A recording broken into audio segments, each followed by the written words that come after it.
So ఇది మన APSC polity series కోసం ఫాలో చేయండి పేజ్ని. నేను పాలిటీ క్వశ్చన్స్ అన్నిటినీ అర్థమయ్యేలాగా డీకోడ్ చేస్తా. సో ఇక్కడ మనకి 98th క్వశ్చన్ డీకోడ్ చేద్దాం ఇప్పుడు. సో ఇది వచ్చేసరికి ఏ కాన్స్టిట్యూషనల్ అమెండ్మెంట్ యాక్ట్ని సుప్రీంకోర్టు స్ట్రైక్ డౌన్ చేసిందని చెప్తున్నాడు 2015లో. సో ఇది వచ్చేసరికి 99th కాన్స్టిట్యూషనల్ అమెండ్మెంట్ యాక్ట్.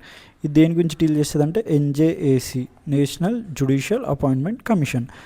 ఇది ఎందుకు తీసుకొచ్చారంటే సుప్రీంకోర్టు హైకోర్టు జడ్జెస్ని అపాయింట్ చేసుకోవడం ప్లస్ ట్రాన్స్ఫర్ చేయడం కోసం.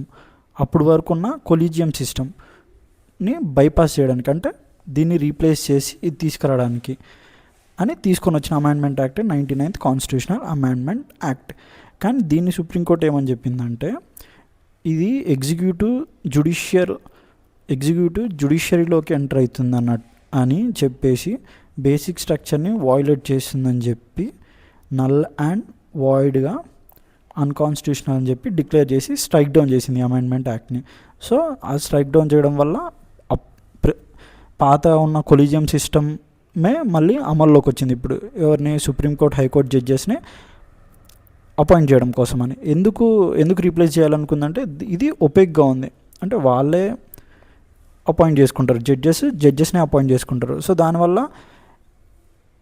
కొంచెం కరప్షన్ ఉండొచ్చు, లేకపోతే సరైన వాళ్ళని అపాయింట్ చేయకుండా ఉండొచ్చు అని చెప్పేసి మనకి ఎన్జేఏసీ, నేషనల్ జ్యుడిషియల్ అపాయింట్మెంట్ కమిషన్ని తీసుకొని వచ్చారు అప్పుడు 99th కాన్స్టిట్యూషనల్ అమెండ్మెంట్ యాక్ట్ ద్వారా.